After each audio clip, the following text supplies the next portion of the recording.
हुजूर बेगम साहिबा आवे वाला 24 घंटा बहुत मुश्किल भरल बा शहनशाह खातिर।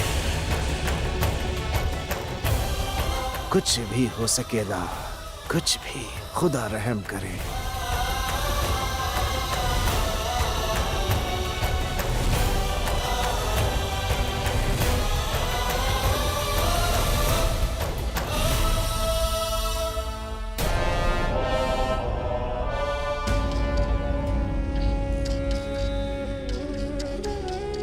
अनर्थ हो गई रानी सा। राहुल लेब से शहनशाह के स्वास्थ्य और बिगड़ गई बा। शाही हकीम कहले कि आवे वाला कुछ घंटा शहनशाह खातिर कठिन होगी और ग्वालियर के हकीम भी अब तक ना आइल बाड़े। कैसन परीक्षा में रउआ हमके डाल देले बाड़ा कान्हा। हम तो निर्दोष पशु के प्राण बचावे के प्रयास कैले रहनी और उल्टा शहनशाह के प्राण संकट में आ गए। ओकरे पश्चात हम उहे लेप बनैले रहनी शहनशाह खातिर, जे लेप से सुजामल भाईसा के घाव भरल रहे और उ लेप अभी आपन उल्टा प्रभाव दिखैलस। हम जब भी कुछ अच्छा करे के प्रयास करेनी ओकर बुरा असर ही काहे घटित होखेला कान्हा, काहे?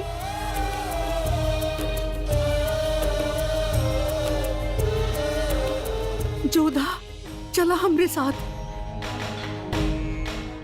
चला। लेकिन कहाँ? कोनो महफूज जगह। हम जानी ले तू जलाल के बुरा ना चाहेलू जोधा। तू उनके सलामती खातिर मरहम भेजलू, बाकी ओकर उल्टा असर भइल बा। हम कहले रानी ना, कोनो भी सिपाही, कोनो भी बांदी, कोनो भी बेगम, ई महल के कोनो भी शख्स तोहार दुश्मन हो सकेला। आज रात जलाल जितना खतरा में बा उतने ही तू भी बाड़ू। आज तू एजे ना रहबू, हम तो के कोनो महफूज जगह ले जाइब। चला हमरा साथ। ना अम्मी जान, ए तरह से चिपके गईला से लोग हमके ही दोषी समझें और हम शहनशाह के ऐसन हालत में छोड़ के ना जा सके। तोहार अम्मी जान तो से इल्तजा ना कर रहल बानी जोधा। मलिकाए आजम हुकुम दे रहल बानी और ई हुकुम के तामील होकर देखे चाहत बानी हम। चला हमरे साथ।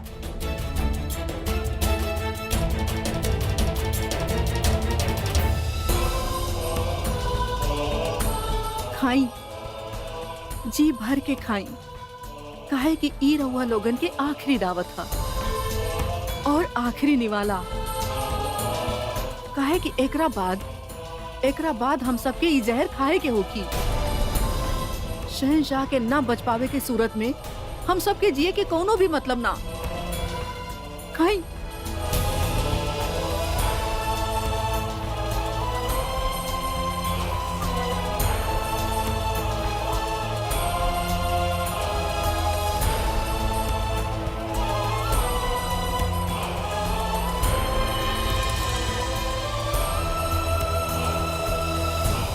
इस जहर पर सबसे पहला हक हमार बा सलीमा बेगम। कहे कि ई हरम में हमार ओहदा सबसे ऊंचा बा और सबसे पहला हम। यही से मौत के आगोश में भी सबसे पहले हम ही जाए। शहनशाह ना बचले तो उनका दुश्मन हमनी पे हमला करते हैं, महल के लुटे हैं और हमनी के भी। कहे कि शहनशाह की दुश्मनी उनके बेगमन से निकली है और ये हमके मंजूर ना बा। इसे हमनी के मौत तय बा। शहनशाह की जिंदगी पे सबसे बड़ा हक हमार रहे।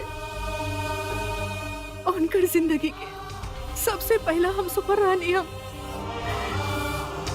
यही खातिर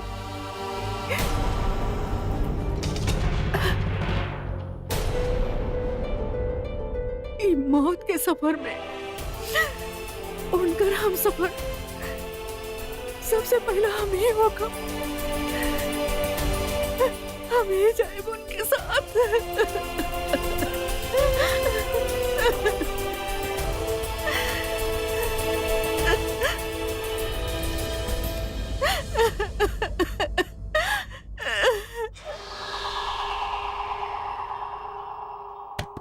या खुदा, काबिल का भइल? शहंशाह की तबीयत खराब है, एक वजह से पूरा आगरा शोक में डूबल है। और रवा पानी की यहाँ जश्न मना रहल बानी। जाम सिर्फ जश्न खातिर ना हो खेला, हम तो जाम गम के गलत करे खातिर उठावे नहीं। उ तो हम जाने ली, ऐसे हम समझे नी। अब दुनिया देखी तो यही समझी ना कि शहंशाह की ई हालत के रउआ जश्न मना रहल बानी। खुदा खैर करे, केहू रउआ के गलत समझ लेलस तो जाने का होगी। कहीं रउआ के महल से बाहर फेंक दे लेता तो फिर हमके भी रउआ के साथ बाहर जाए के पड़ी, और फिर जाने 2 वक्त के रोटी खातिर का काम करे के पड़ी। हाय अल्लाह, ये सब सोच के तो हमके गश आ रहल बा। गश आ रहल बा, यार आई कश ली। छी! अल्लाह, कौने अहमद से पाला पड़ गए। शहंशाह के आसपास कुछ ऐसन लोग रहले जेकर इरादा शैतानी रहे, और कुछ ऐसन भी रहले जे डूब रहल जहाज के साथ छोड़े चाहत रहले। आवे वाला मुसीबत से घबरा के भाग खड़ा होके चाहत रहले। हम तो सिर्फ और सिर्फ गहना रख ले बानी अपना साथ, जिंदगी भर काम तो ही है। शहंशाह के बाद ही हरम दोजख बन जाई।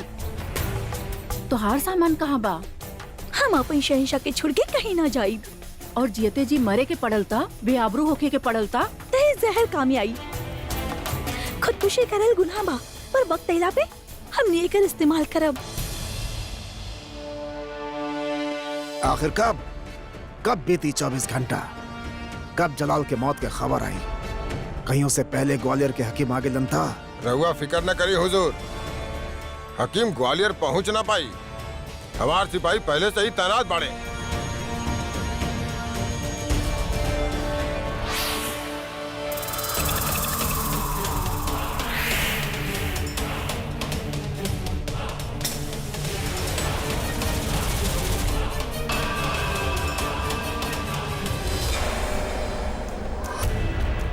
हम अदहम खान से अकेले में बात कर चाहता नहीं।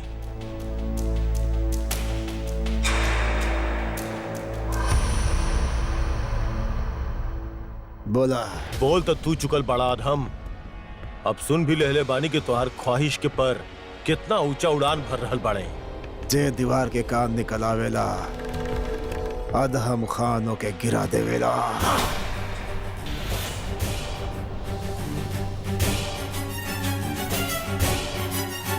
दिल्ली या आगरा का इतना भी नशा में तू ना बाड़ा अदहम कि हमार बात न समझ सका। दिल्ली चाहे कि आगरा? अगर तोहरा दिल्ली चाहे तो आगरा हमार भइल, और अगर बांटे से इनकार कर देता तो हम सब छीन ले। न दिल्ली मिली तोहरा और न आगरा। जलाल के बहनोई हौखला के बावजूद तू ऐसन हरकत कर रहा बड़ा। बहनोई होखला के नाते हमारी हक बनेला इस सब पे। बाकी दूध के रिश्ता से तू जलाल के भाई लागेला, और हम तोहार हक नहीं मारल चाहतनी अदहम।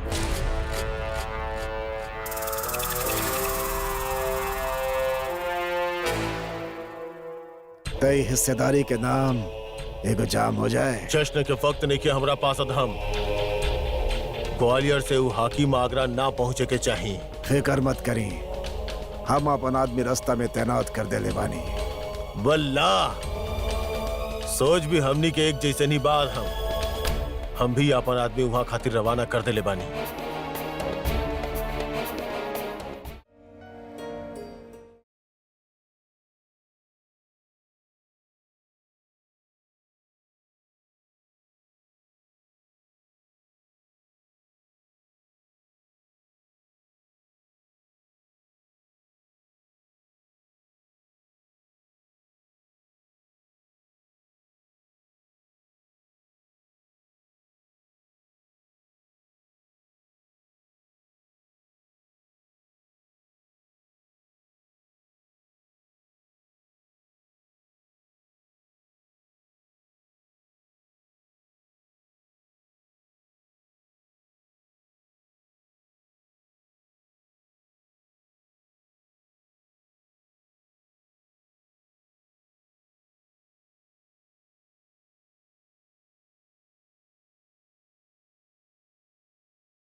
खुदा के शुक्र बा हाकिम साहब कि रउआ आ गई। खान साहब बड़ा मुश्किल से पहुंचल बानी। खान साहब रास्ता में हमनी के साथ है, रास्ता के बाद फुर्सत में कल जाए। अभी रउआ फिलहाल बादशाह के सलामत के देखिए, उनकर हालत बहुत नाजुक बा। हमरा डर बाकी कहीं देर न हो गई हो कि हमरा उनकर इलाज भी कल गेल रहे, मरहम भी कल गेल रहे, असर भी दिखत रहे, बाकी बाद में उनकर हालत बिगड़ गई। रउआ एक बार उनकरा के देख ली, शायद खुदा के फजलो करम से कोनो करिश्मा हो जाए।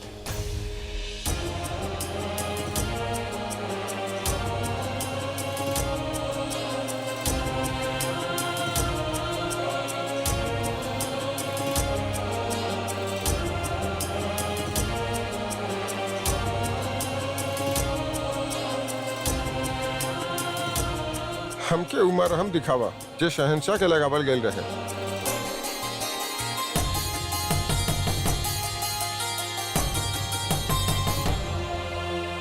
सिर्फ एक एक शख्स बा जे मरहम बना सकेला, जेके हम ही बनावे सिखौले बानी। बहुत बहुत धन्यवाद जे रउआ हमार सुजामल भाई सा के जान बचैले। दादी सा भी हमके ई विधि सीखे के अनुमति दे देले बानी। हम बहुत प्रसन्न बानी कि इतना महत्वपूर्ण विधि रउआ हमके सिखा रहल बानी। हवा, पानी, रोशनी, इल्म और दवा के कोनो मजहब ना होखेला शहजादी। इनकर तक काम है नया जिंदगी दिहल, और उहे सबसे बड़ मजहब है।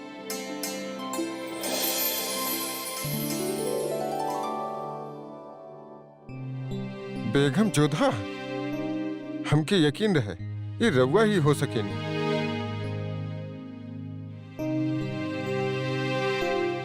हैरत में मत पड़ी रउआ लोग। कई साल पहले राजा भारमल साहब हमके आमेर आवे के न्योता देले रहले। उनकर भतीजा सूजामल के भी शिकार के वक्त ऐसने जख्म लागल रहे। तब चुगते खान साहब हमरा बारे में राजा भारमल साहब के बतौले रहले, और वैसे हम जोधा बेगम के सिखौले रहनी। बिल्कुल सही दवा देले बाड़ी शहंशाह के। अगर दवा सही बा तो बुखार का है? बुखार ये दवा के असर ही बा। जिस्म के अंदर बढ़ रहल गर्मी बीमारी के जरासीम के मारे खातिर बा। बाघ के पंजा से जे जहर शहंशाह के शरीर में फैलल बा, वो बुखार वो गर्मी के खत्म कर रहल बा। बस शहंशाह बहुत जल्दी दुरुस्त हो जाई हैं।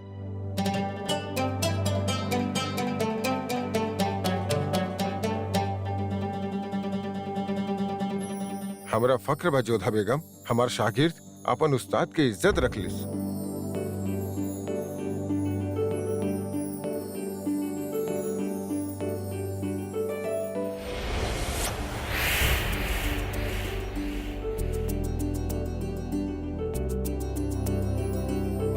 मुबारक होके शहंशाह होश में आगे बढ़े, अभी खतरा से बाहर बढ़े।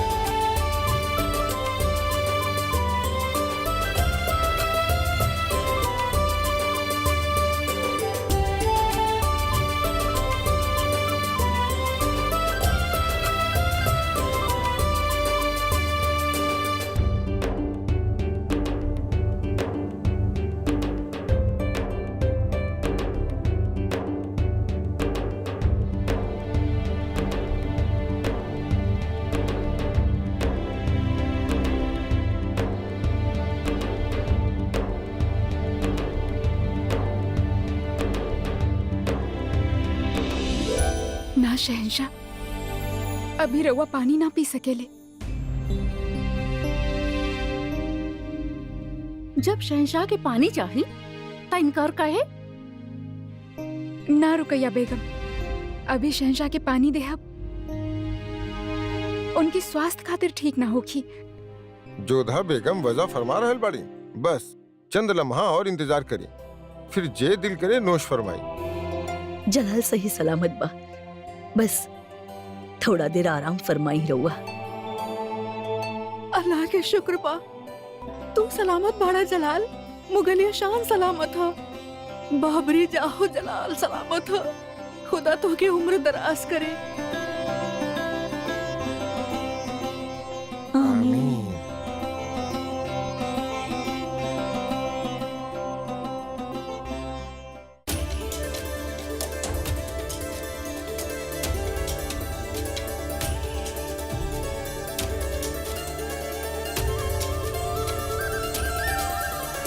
मुबारक होके बादशाह सलामत होश में आ गइलन, वो महफूज बाड़न। या अल्लाह, दुआ के लिए रहनी हम कि जब तक शहंशाह अपन आँख ना खोली है एगो निवाला ना लेब हम। शुक्राना के नमाज पढ़े के चाहिए हमनी के। खुदा हमनी के दुआ कबूल कैले बाड़े।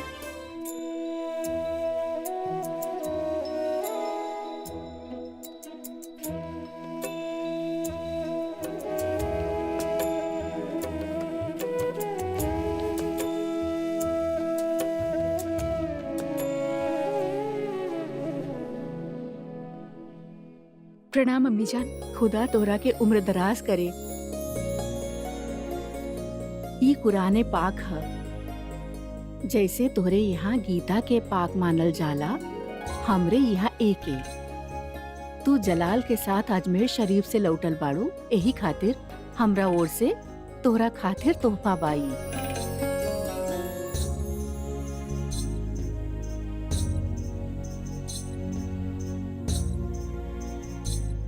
रउआ के दिहली भेंट हम हमेशा संभाल के रखब अम्मी जान।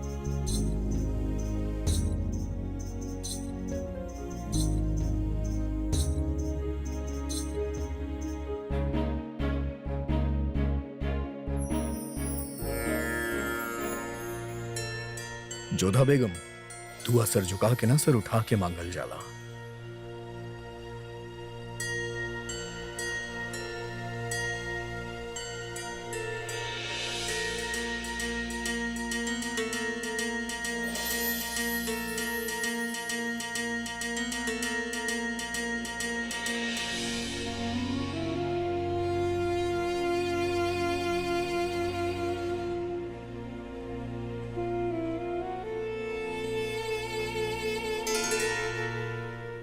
ई सब तू कहाँ से सीखलू जोधा?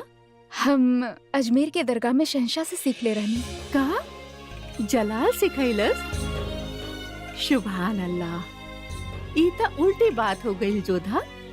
हमके लागत रहे हमार जोधा से जलाल बहुत कुछ सीखी है, और तू जलाल से सीख ले लू। जहाँ से भी सीखे के मिले सीख लेवे के चाहिए अम्मी जान। हर धर्म के पूजा अर्चना करे के तरीका भिन्न होखेला, बाकी भावना तो एके होखेला। ईश्वर में आस्था पवित्रता तो एके होखेला ना। हमके अजमेर जाके बहुत शांति मिलल। ऐसन लागल जैसे हम कोनो मंदिर में ही बानी। उहे शांति, उहे भाव।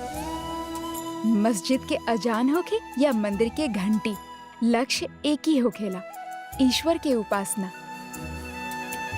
हमके तो वहाँ के कव्वाली में भी भजन के अनुभूति भइल। और सबसे बड़ बात बताई तो हम शहंशाह के एगो ऐसन रूप देखनी जेकर हम कबो भी कल्पना न कैले रहनी।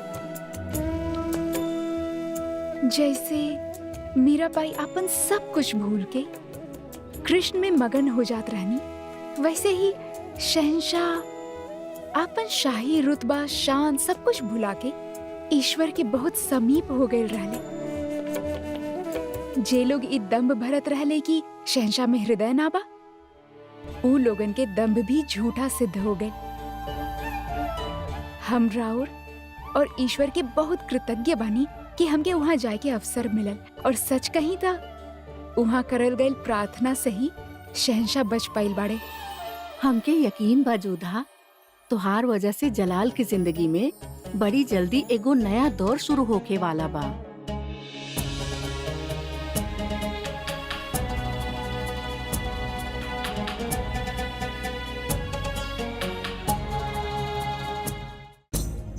जलाल के दुरुस्त होखे के खुशी में बाहर गरीबन में खैरात बांटल जा रहल बा।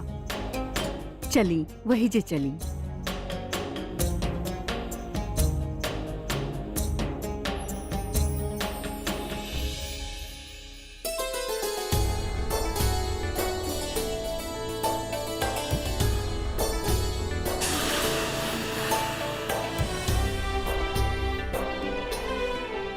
शहंशाह जलाल जिंदाबाद। शहंशाह जलालुद्दीन सलामत रहे। खुदा शहंशाह के उम्र दराज करें।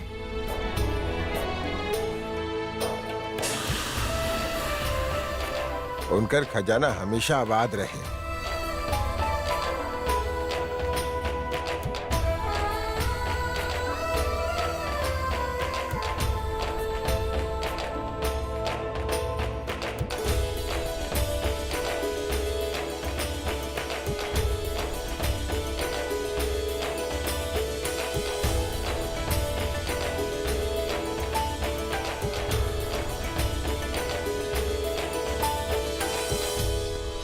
देख रहल बानी महामंगा, सारा सल्तनत शहंशाह खातिर दुआ कैले। रउआ केकरा खातिर दुआ कैनी? अपन शोहर खातिर या फिर अपन बचपन के दोस्त खातिर? हमार दोस्त और शौहर से बड़ ओहदा शहंशाह के बा और हम उनकर चहेती बेगम बानी, मलिकाए बेगम। और हम सल्तनत के सरताज खातिर दुआ मंगले रहनी और देखी वो बिल्कुल सही सलामत बाड़े। तोहार दुआ शहंशाह के काम आइल जोधा। शहंशाह खातिर तो प्रजा के प्रार्थना काम आयल अम्मी जान। तका तू शहंशाह खातिर दुआ न कैलू? ना, हम उनकर जान बचावे के प्रयास कैनी है। जे एगो माँ के बेटा है, जे एगो बहन के भाई है, हम ओकरा खातिर प्रार्थना कैनी है। जे हमरा पे हो रहल बाघ के आक्रमण अपन छाती पे झेल ले। हम केवल एगो मनुष्य के बचैनी है अम्मी जान, जेकरा के प्रजा शहंशाह माने ले। बहुत खूब जोधा। समझ ना आवता तोहार समझदारी पे फख्र करी या तोहार ऊंचा सोच पर, जेमे एगो इंसान, एगो बेटा, एगो शौहर के ओहदा शहंशाह से ऊपर हा।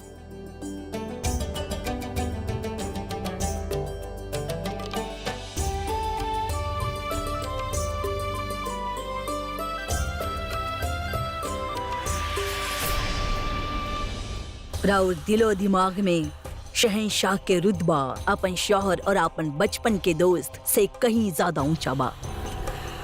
बेगम रुकैया यही खातिर रउआ अवाम के मलिकाए बेगम तब बनल रही हैं, बाकी शौहर के बीवी कब्बो न बन पाई।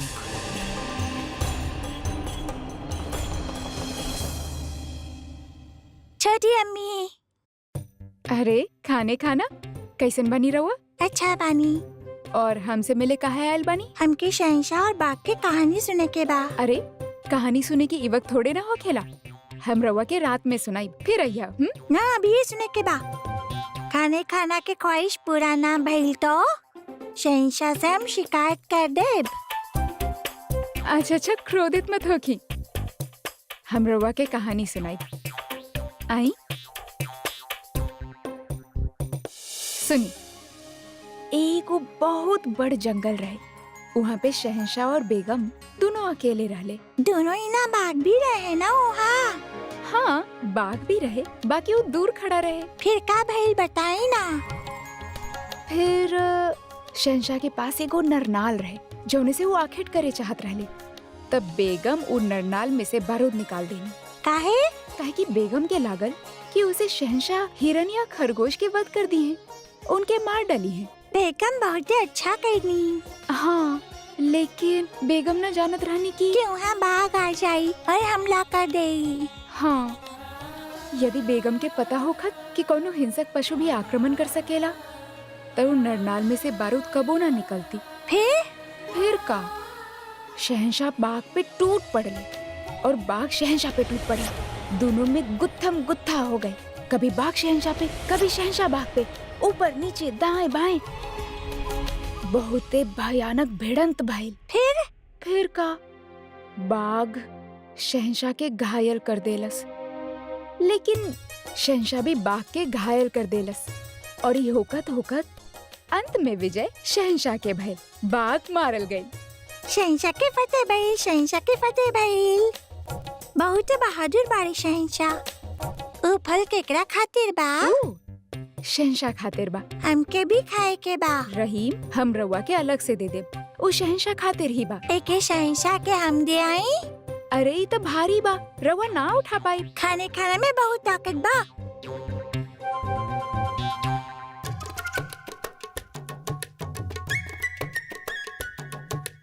ये देखिए, उठा लेने हम।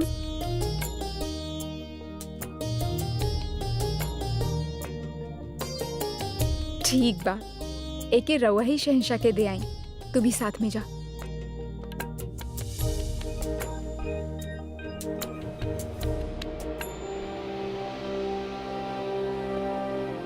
संभाल के संभाल के।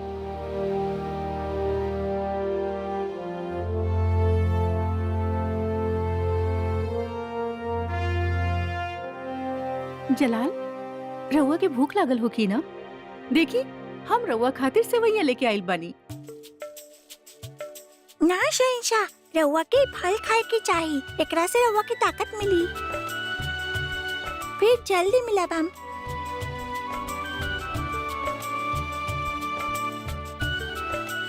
एक, दो, तीन, चार। शे इतना सारा घाव देलस। अरे वाह, आप तो गिनती सीख गई नहीं रहीम। कितना ख्याल रखे नी सलीमा बेगम रहीम के, और ख्याल रउआ के भी रखे नी। यही से रहीम के हाथ से फल भेजोनी है वो। उनकर ई अंदाज हमके बहुत पसंद आयल। ये फल अम्मी जान ना, चौथी अम्मी जान भेजले बिया। जोधा बेगम, हम रउआ की थोड़ा खिलाएं?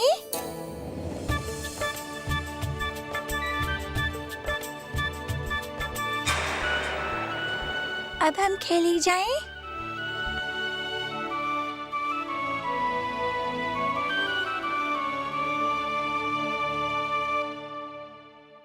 आपके जोधा बेगम की अंदाज कैसन लागल रुकैया? नरनाल से बारूद निकाल देनी वो। उनके दर्द देवे के ई अंदाज के सामने सब फीका हा। दर्द दिले बाणी पर दर्द के दवा भी। हम सुनले बानी के ग्वालियर के हकीम साहब के आवे से पहले वो हमरा जख्म खातिर मरहम तैयार कैली। दर्द देला के बाद दवा देवे के ही रहे तो दर्द देली ही काहे? और ई सब होगला के बाद रउआ अब भी मुस्कुरा रहल बानी। हमके तो बहुत गुस्सा आइल रहे, और ई हरकत के हम उनके करारा जवाब भी देनी, एक के बाद एक तमाचा मार के। हमके आपके ये अंदाज ठीक ना लागल रुकैया। इतना बड़ गुस्ताखी के इतना छोट सजा। अगर जोधा बेगम की जगह केहू और भी होखत तो हम शायद यही करती। हम अब भी यह कहब रुकैया, इतना बड़ गुस्ताखी और इतना छोट सजा।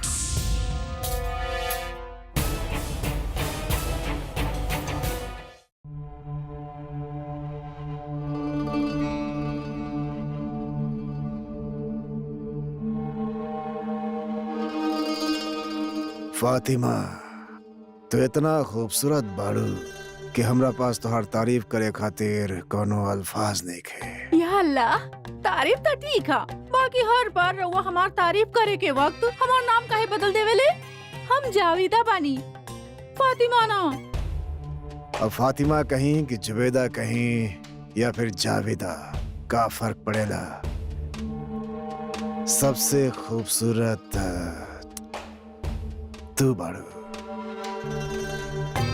हाय अल्लाह, इतना मोहब्बत कहीं हम ख्वाब तो ना देख रहल ना? ना हमने के साथ ही एगो ख्वाब है, ना ही हीरा के हार। हमरा खातिर? तोहरा खातिर। वल्लाह, इतना खूबसूरत हीरा। ई हीरा के चमक तोहार शबाब के चमक के सामने कुछ नहीं खे। बहुत ही खूबसूरत बा, पता बा? पर हम सुन ले बानी की असल हीरा इतना ना चमकेला, नकली तो नहीं खे ना?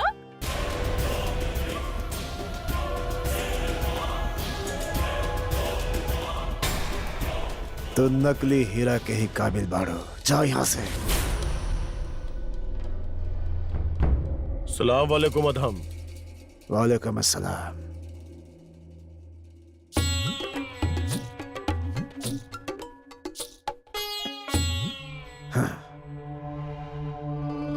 अच्छा भैल तू आ गईला। अब तय कर ले हल जा कि आगरा के कर और दिल्ली के कर। बैठा। अब न दिल्ली मिली और न आगरा। होश में रह के बात करा। होश में तू आवाज हम सर पे ताज रखे ख्वाब भुला के अपन सर बादशाह के सजदा में झुकावे के तैयारी करा। शहनशाह के होश आ चुकल बा। कहा हम दोनों के सिपाही ग्वालियर के हकीम के रोके गए रहना। उहे तो मुश्किल हो गई। हम दोनों के सिपाही हो जा गए रहले। दोनों टुकड़े इनके लागल कि वो एक दूसरे के रोके आइल बाड़े। हकीम के छोड़ के एक दूसरे से लड़ गए। सबकर सर कलम कर दे। हम सांप निकल गईला के बाद लकीर पिटला से कोनो फायदा नहीं खे।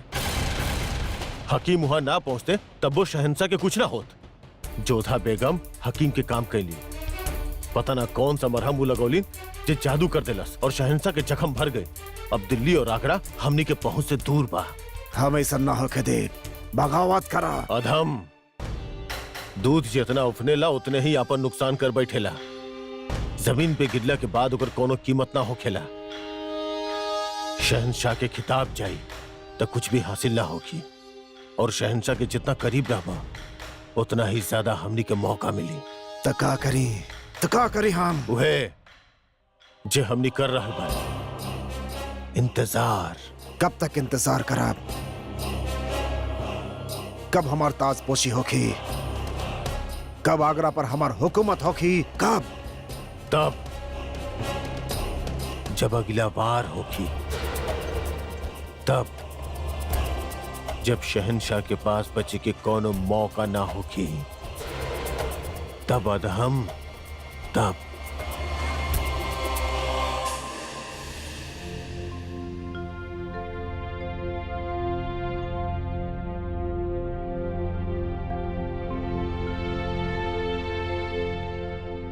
कुछ चाहिए जोधा? ना, शहंशाह के जान बचा के इतना वाहवाही लूट ले बाड़ू, अब और कोनो चीज के जरूरत ही का बा? बाना जोधा बेगम? रुकैया बेगम रवा यहाँ पे? हाँ, हमार ख्वाबगाह में आवे से पहले इजाजत न ले रहनी रहुआ, तो हम तो मल्लिकाए बेगम बानी, हमके इजाजत के का जरूरत?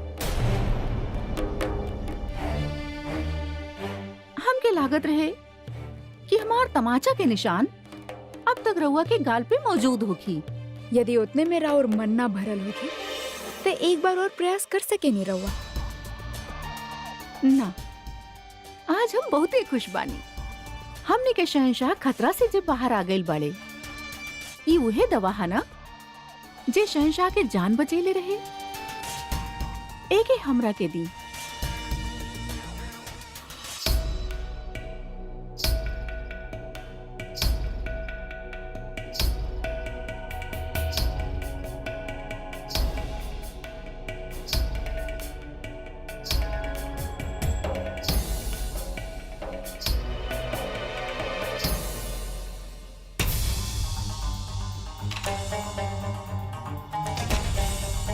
रउआ से ही सिखले बानी जे दर्द देवेला उहे दवा भी लगावेला बाना।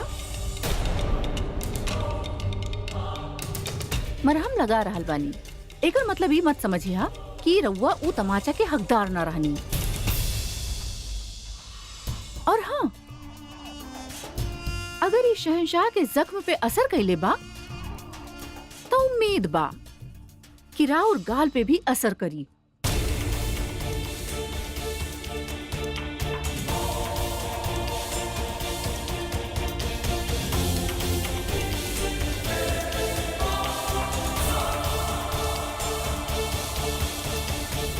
ऐसन भी का सोच रहल बानी वजीर आलिया कि ये बांदी के भी हमराज बनावल ना चाहता नहीं? ऐसा कुछ भी ना बा रेशम।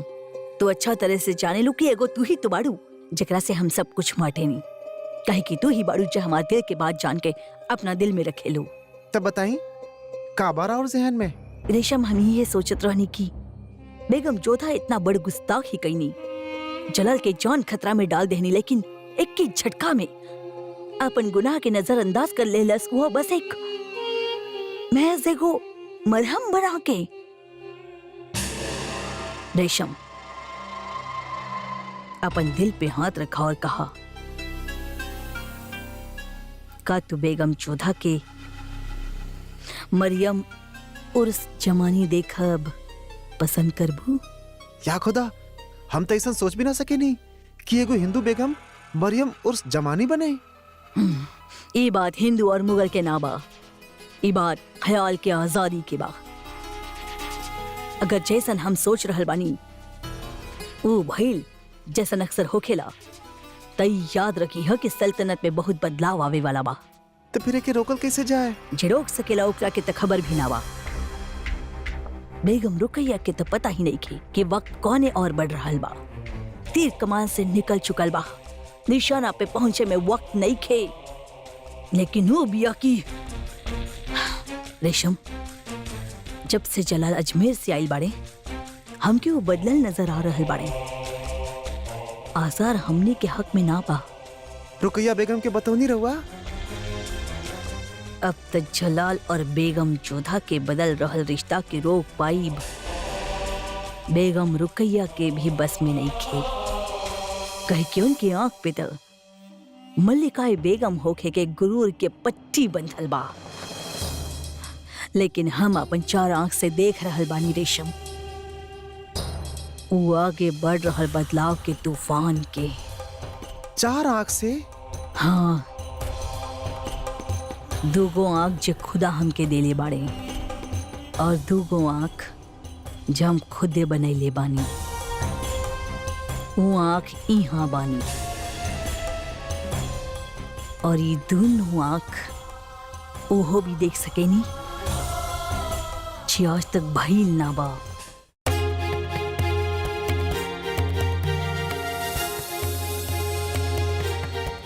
राजा सा यहाँ का बापू सा यहाँ आगरा में, वो बिना कोनो पूर्व सूचना के? जी हम स्वयं देखनी। हो सकेला कि बाकी आक्रमण वाला बात उनके पता चलल हो गया। और ऐसन कैसे हो सकेला? ई घटना घटे अभी खाली 4 दिन भइल बा और आमिर तक ई सूचना पहुंचने में 7-8 दिन लगेला और उतने ही समय आवे में। एकर अर्थ बा बापू सा कोनो और कारणवश यहाँ पे आयल बाड़े। का बात हो सकेला?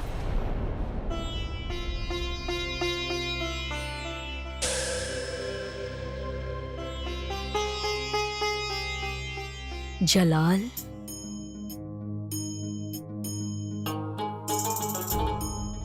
प्रणाम शहंशाह।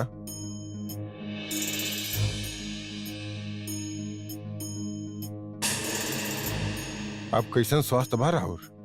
ठीक बा, वक्त के साथ दुरुस्त हो जाए राजा साहब। समझ में नहीं क्या बात कि राहुल आभार कौन तरह से प्रकट करी। राहुल उपकार के धन्यवाद देवे खातिर आयल रहनी है। बाकी राहुल जी स्थिति बा समझ में नहीं खियावत कि अपन प्रसन्नता कैसे व्यक्त करी। कैसन खुशी राजा साहब।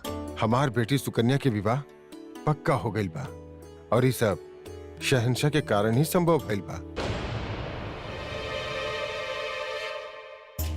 हम ऐसा कुछ ना कही नहीं राजा साहब, जैसे आपके हमारा एहसान माने के पड़े। जौन पिता के बेटी के संबंध कहीं ना हो पा रहा होके ओकर संबंध पक्का करवावल बड़ा उपकार होखेला शहंशाह, जे रउआ कैले बानी। हम तो स्वप्न में भी कब्बो ना सोचे रहनी कि राउर हमार बेटी सुकन्या के विवाह संबंध पक्का करवाई।